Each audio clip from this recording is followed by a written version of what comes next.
What's going on, family? I'm Scrapbook Boxing. The Museum of the Forgotten Fisticuff series. I want to talk to you about my brother Kurtis Anderson. The last time I spoke about Kurtis on this platform was when I gave a tribute to Kurtis. That was last year. I want to shout out to Bruce Gass.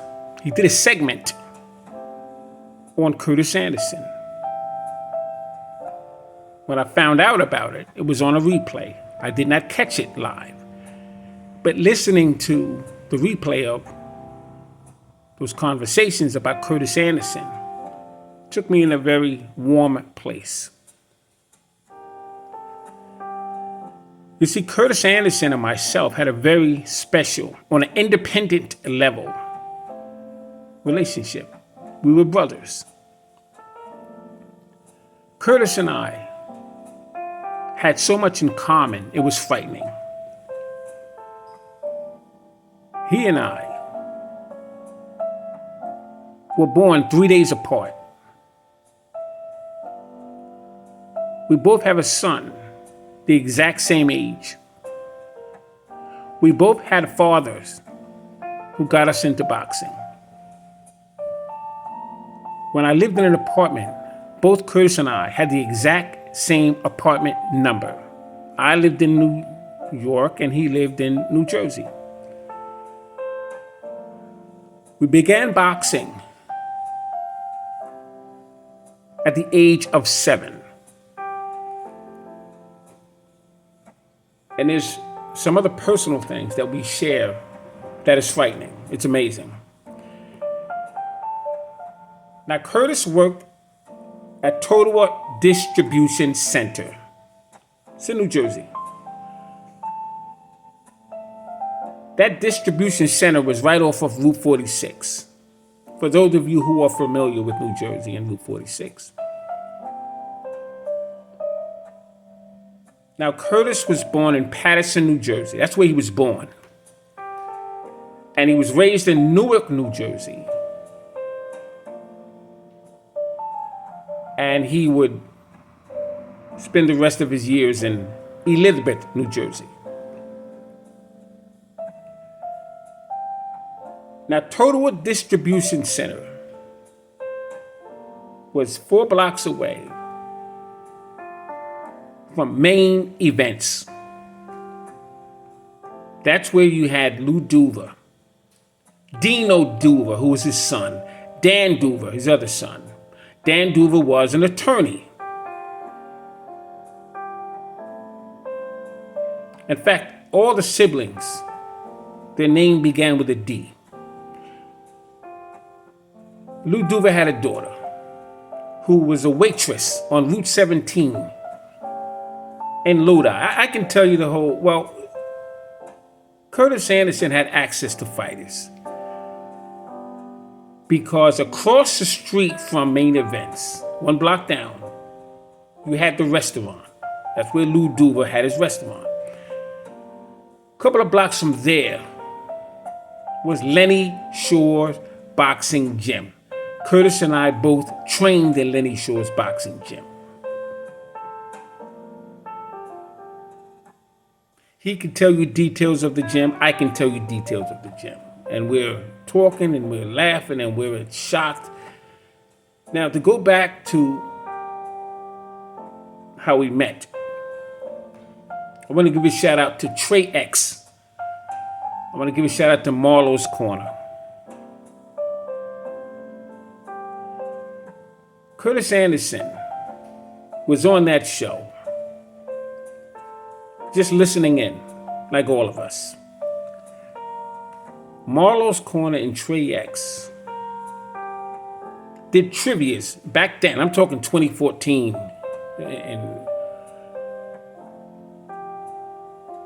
And Kurtis was answering those questions before the questions was completed.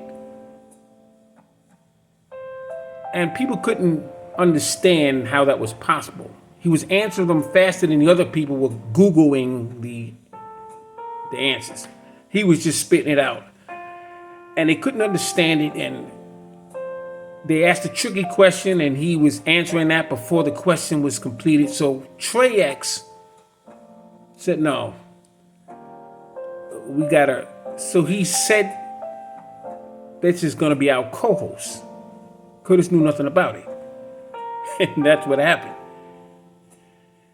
And so Kurtis became the co-host on Marlo's Corner.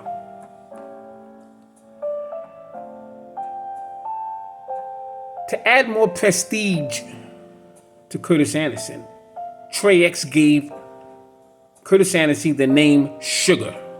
That's where he got his name. So then he became Kurt Sugar. I want you to follow me. How I found out about this, shout out to Blood Boxing. Blood Boxing was on his channel, his own channel. And he was talking about how much fun he had on that show with Marlo's Corner and Trey X. And he said there was a young man who was talking, well, basically answering the questions. He got every question right. And he was answering the questions before the questions were completed. And Blood had never really heard anything like that before. So when I heard that, I tuned in to Marlo's Corner. It was there where I met Lala D, my sister, Lala D. Many of us came from Marlo's Corner, listening to Marlo. BFTB, many of us. We were just getting our channels going. And Kurtis Anderson gave up himself to be the co-host. And I just got to start in doing videos, but I was going to stop because I wasn't used to the behavior on YouTube. Kurtis Anderson reached out to me personally because I was trying to get in touch with Kurtis on the show. But he just happened to he didn't know that. On his own, he got in touch with me because he found out that I was going to close down the channel. It was Kurtis that talked me into furthering the channel. I had probably 300 subs.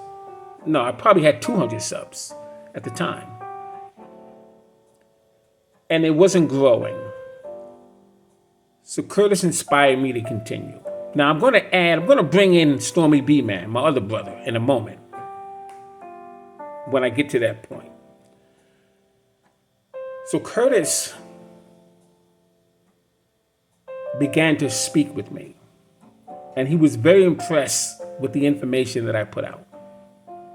And he said, Scrap, we're losing touch with the historical aspect of boxing. Because the content of modern boxing ricochets off of the history. And I appreciate what you're doing. And that's when we learned about each other. We used to wear the same clothes. We used to go shopping at the same place. Delancey Street, Jew Man's, right off of Orchard. And we would get a leather bomber, sheepskin. I'm going back in the early 80s. Before the Kango hats would come out. We had pleats, AJ Lester's. When the pea coats came out, we had a pea coat. British Walkers, Clarks, Wallabies, Playboys. And we would laugh. We talked about Canal Street, the jewelry. And all the different places you would go shopping on 125th Street. You had Florsheim on one side, and you had British Walkers on the other side. Stacey Adams on the other side. There was many places you can go and shop. On 116th Street, there was a spot right off of Park Avenue. All the clothes would be hanging. At that time, they had the wide leg jeans, Levi's. Well, Lee's, not Levi's, Lee's. And then you would take your name, the letters, and you would press them on the side. And then you got creative and you would double press. So you would have red and white or whatever. Then we got to the point where you had the permanent crease, where you stitch the front of the jeans in the back and make it permanent. We would use starch.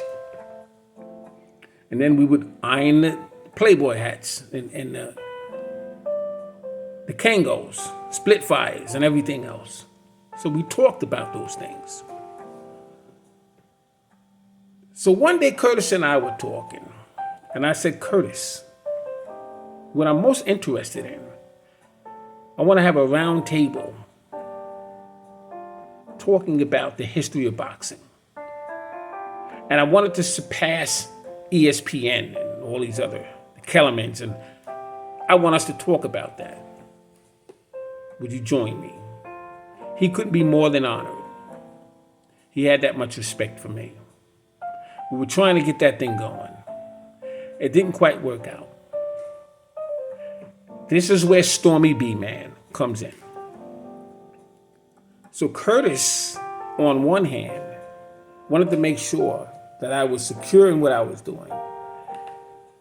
And he found out about Stormy B Man because Stormy was always on the chat when Kurtis was on another network. And Stormy was, the way he was articulating his questions and answers, Kurtis knew that Stormy was a trainer or someone who understood the game of boxing from a different standpoint. So he invited him on his show. So one day, Kurtis was involved in a conversation between Sugar Ray Robinson and Floyd Mayweather Jr. And they had a part one. He wanted me on the part two part of it. And he invited Stormy. And we were talking about that conversation. And then Blue Blood jumped in the conversation. So I've been knowing these gentlemen for a long time. And shout out to Blue Blood. My understanding, he had a segment on Kurtis a couple of days ago, and he was explaining about Terrence Crawford. And I'm going to get to all that in a moment. So Blue Blood brought Kurtis in on his show. He wanted Kurtis to have a bigger platform, and he wanted his show to have a second version of what he was doing, where someone can ask questions, and no matter what era of boxing, Kurtis was perfect for the job. Now, with Stormy and Kurtis, they had a conversation about my conversation with Kurtis. And he said, you know what? I feel bad for Scrap because Scrap wants to he wants to have a platform where we can all get together and talk about historical boxing and bring it up to the current if need be. Stormy was going to write a book. And Stormy gave that up. He said, let me meet this brother. I'm paraphrasing, obviously. Let us get together. So I was at my son's concert when Kurtis called me. And I'll tell you about Kurtis in a second here. And I couldn't answer the phone. And he kept calling. So finally, when I was free to call back, he told me, I got something for you. And he told me about Stormy B Man opening up his platform to us. So I never did lives. And he said, it'll be a live, and we're going to talk about historical content. Stormy is going to set up all the graphics. He'll take care of all that. Don't worry about that. Stormy got that. Because I didn't know anything about those things. And so they came up, they tried to get a hold of me again, and they couldn't get a hold of me, so they came up with a name. And they named the show The Three Wise Men. Now,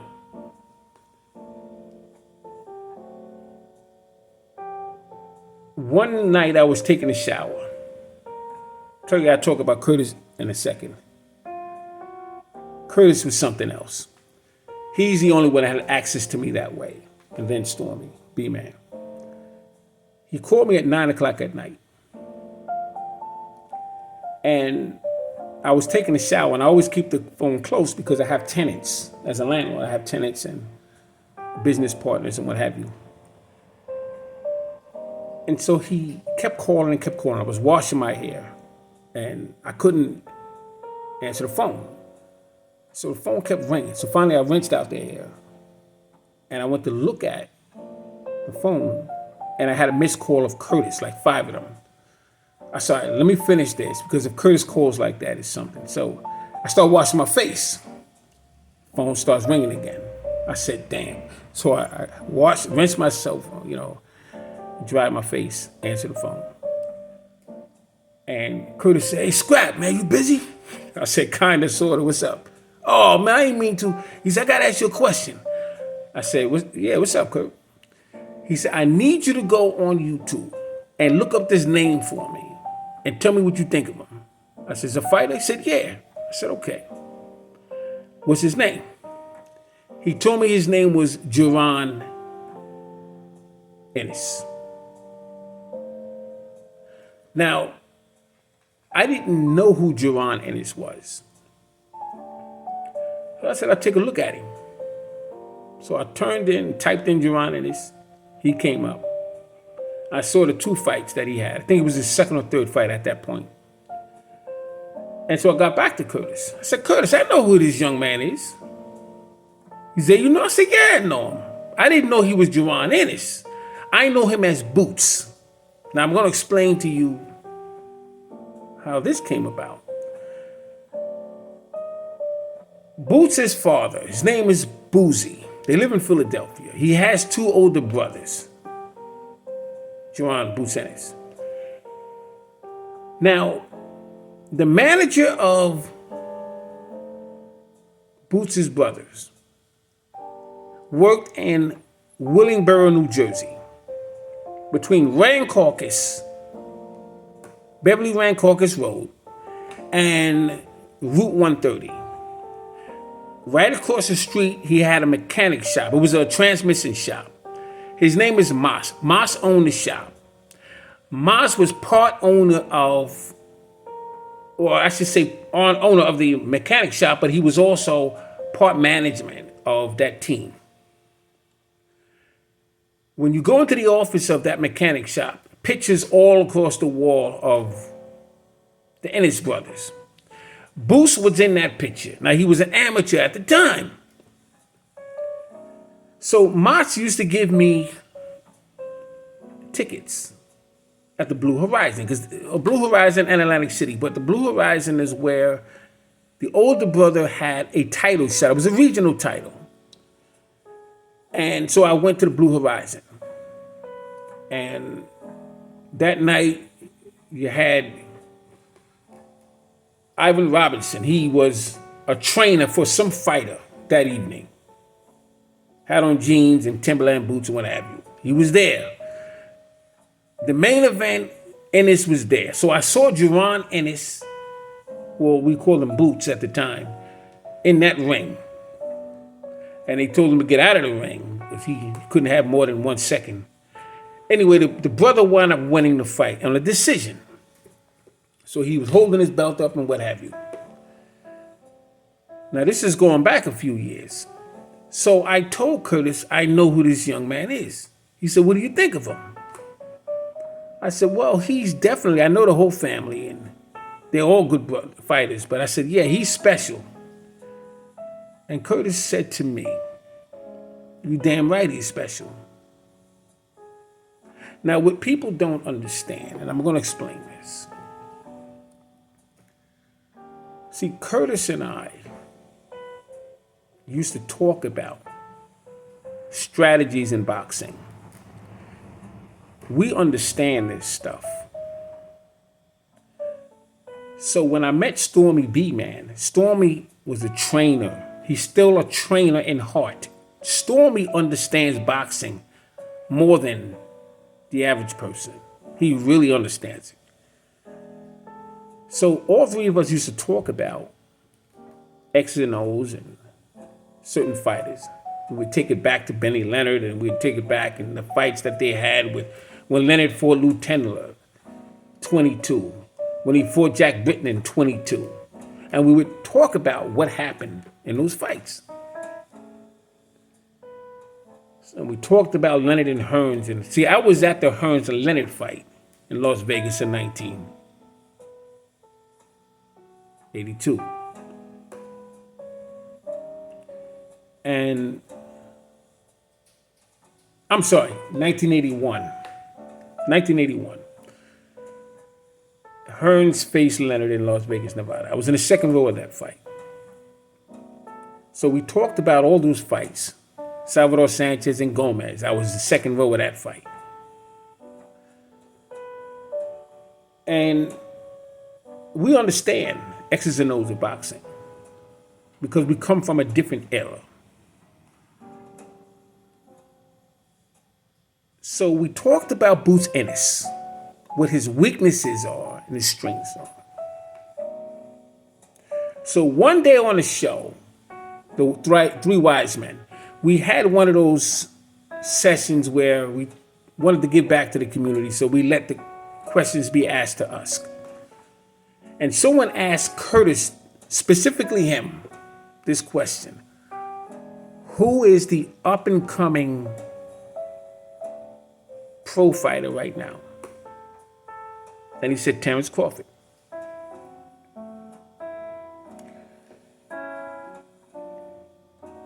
Now, when Kurtis gave that answer, Kurtis, myself, and Stormy had already talked about Terrence Crawford. And we said back then that there was no one that we saw on the horizon that was going to beat Terrence Crawford. So when Earl Spence came along and they started connecting the dots between Crawford and Spence, we knew right away that Crawford would defeat Spence. Crawford would defeat Spence every day of the week. So we listened to platforms and things they say, but the way Kurtis and I and Stormy think is night and day because we understand X's and O's of boxing. It's not about who's popular. It's not about who's knocking out their opponents. It's about skill set. When you go to a fight, if I ask someone, what's the first thing you look at when you see two men in a ring? Live, without any commentary. 90% of the people are not going to be able to tell me. They're going to give me different answers. The actual answer, most of them are not going to tell me. Curtis Anderson, Stormy B Man, knows the answer. When you look at that man and you find what you're looking for, now you have to find out how he responds. You look and see how he responds. It doesn't take more than a round to understand the difference between the two men. When you watch a fight, you want to find out how a man reacts to what his situation is at the moment. That's the only thing you're concerned about. I don't care how many knockouts the man had. I don't care how hard he punches. I don't care how good he looks. I want to know how he's going to respond to a certain situation. So I know what to look for. I'm looking for the jab. I'm looking for the hook, basic punches, uppercut, feints. That first round is going to answer all those questions for me. Because I need to know why this man didn't attack this man when he was vulnerable to be attacked. I want to know why this man fell for the feint. I want to see where his feet is at the time when he fell for the feint. I want to see where his hands are at the time when he fell for the feint, because that's going to tell me who he is. He can never fix that problem. until he changes the one thing you need to see when you look at him. So going to trainer. So when we talked about Earl Spence and Crawford, I knew that Crawford, before car accidents, before all of that stuff, I knew that he was going to get knocked out by Terrence Crawford. Because of my own personal experience in the game of boxing. Kurtis knew that Earl Spence was going to get knocked out by Terrence Crawford. Stormy knew he would be stopped by Terrence Crawford. Now, once we see that, it's up to the man himself to deliver that. Terrence Crawford has things that the mind's eye don't see. And how I know that is because of the excuses that were given for Earl Spence. I heard everything. I heard doctors come on about temperature. It was 108 in Texas. I heard that lame excuse. I heard, I don't know, everything, the dentures and he's weight drained. I heard it all. These are excuses. That's what they are. A person who understands the game are never going to give you those kind of excuses. They're not going to do it. Most people will come up with those excuses. They put money on a fight. A lot of times, a fighter, you attach yourself or align yourself so much with him, he becomes you. And it's your ego that has been disturbed. Now you have to find a way out. So you come up with different excuses. It's human nature. But if you put him in there again, I'll say it this way. He has the capacity to knock him out again. If it doesn't happen, if he knocks out Terrence Crawford, that's between those two men. But the skill set between the two men is evident.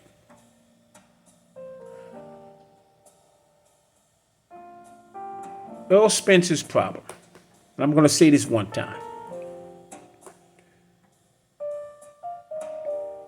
He has problems transitioning from offense to defense.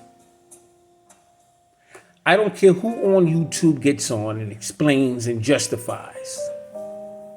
That's his problem. I don't know who his trainer is, never met him. That's what that young man's problem is. And he has 3 other problems I'm not going to say because I'm not going to unjust his ability. Terrence Crawford, I can tell you about him. The bottom line is, when you have a fighter who has problems with those 2 basics elements, he's going to be late every time. When the man he's in front of has footwork on a dime, man who can shoot f-stops, gauge 26, 15-29, if you know what any of those things mean. Terrence Crawford has those. The biggest attribute he has is what you look for when you're looking for a fighter. Now it's a matter of capitalizing on those things. I told you many times, you don't throw punches. You don't wing them. You drop punches. Terrence Crawford drops his punches. When I say drop, not dropping his hands, dropping his punches. Where the hand is, he lets it go right there. When he turns his man, he's setting up. I watched traps all night long with Earl Spence. This is why he was getting knocked down. It had nothing to do with his weight. It had nothing to do with dentures. It had nothing to do with, this is going to happen over and over and over again because of his foot placement at the time of delivery. So anyway, when Kurtis and I were looking at these 2 men, we already knew what was going to happen. It's just a matter of those 2 men making it happen. I can't make him hit him. I can't make him hit him. But the skill set was what gets you to understand in your mind's eye what's possible of happening. Charlo. Bud Crawford would beat Charlo to death, half to death. And that's boxing term. Because of his ability to do that. You can look at Charlo and see all the mistakes in the world. Bud Crawford is Charlo is tailor-made for Bud Crawford, even more so than Spence. Now, having said that, Charlo, Earl Spence, Bud Crawford, three amazing fighters that I am proud to say, in my lifetime, I got a chance to witness. I am proud of these brothers. I wish them nothing but success. Now I hear these little slick comments about people who suggest Spence retire. I said he should retire. Now, he doesn't have to retire. That's his personal business. It's between him and his family. I only said it out of concern because I see what's happening. As far as this car accident, his car accident is not the same as other people's car accidents. I hear this on the internet. It's different. What you don't understand, and he said it himself, he can be in the middle lane and see two cars on both, one on each side, and he gets this fear. Because when you're in a wreck like that, you're going to hear sounds. Every time a sound comes your way, it's going to relive itself. I'm sure he wakes up in the middle of the night about that. Now he took 2 fights, both Garcias, Mikey and Danny Garcia. Then he fought Ugas. He didn't have any problems. Yes, he might have, maybe his confidence. So it's not the accident. But when he took the punishment from Crawford after that accident, and obviously his lifestyle, that's why I'm concerned. And that's why I said to retire, because he made a tremendous amount of money. And he can make a lot of money because he has a promotional company now. He can do a biography on his life. Open up businesses. Open up a gym, train fighters, be a commentator. There's a lot of money out there for this young man.